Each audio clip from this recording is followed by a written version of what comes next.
Determination and persistence. This is a real-life story of engineer John Roebling building the Brooklyn Bridge in New York, USA back in 1870. The bridge was completed in 1883, after 13 years. In 1883, a creative engineer named John Roebling was inspired by an idea to build a spectacular bridge connecting New York with the Long Island. However, bridge building experts throughout the world thought that this was an impossible feat and told Roebling to forget the idea. It just could not be done. It was not practical. It had never been done before. Roebling could not ignore the vision he had in his mind of this bridge. He thought about it all the time and he knew deep in his heart that it could be done. He just had to share the dream with someone else. After much discussion and persuasion, he managed to convince his son Washington, an up-and-coming engineer, that the bridge in fact could be built. Working together for the first time, the father and son developed concepts of how it could be accomplished and how the obstacles could be overcome.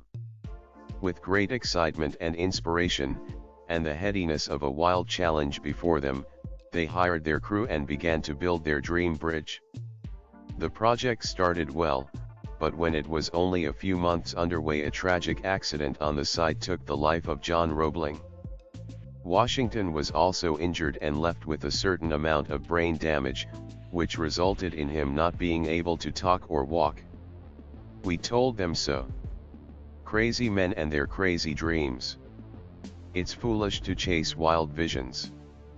Everyone had a negative comment to make and felt that the project should be scrapped since the Roeblings were the only ones who knew how the bridge could be built. In spite of his handicap, Washington was never discouraged and still had a burning desire to complete the bridge, and his mind was still as sharp as ever. He tried to inspire and pass on his enthusiasm to some of his friends, but they were too daunted by the task.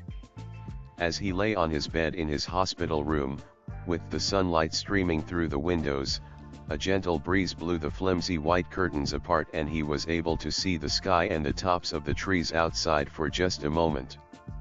It seemed that there was a message for him not to give up. Suddenly an idea hit him. All he could do was move one finger, and he decided to make the best use of it. By moving this, he slowly developed a code of communication with his wife.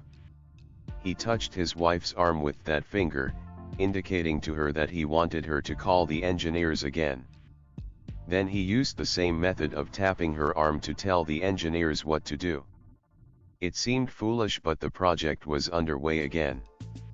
For 13 years Washington tapped out his instructions with his finger on his wife's arm, until the bridge was finally completed.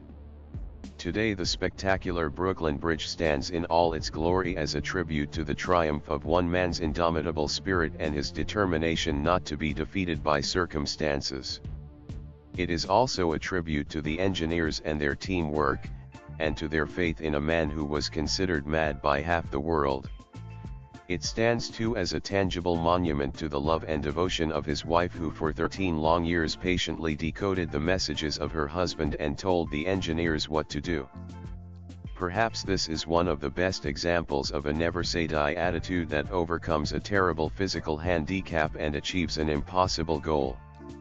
Often when we face obstacles in our day-to-day life, our hurdles seem very small in comparison to what many others have to face. The Brooklyn Bridge shows us that dreams that seem impossible can be realized with determination and persistence, no matter what the odds are.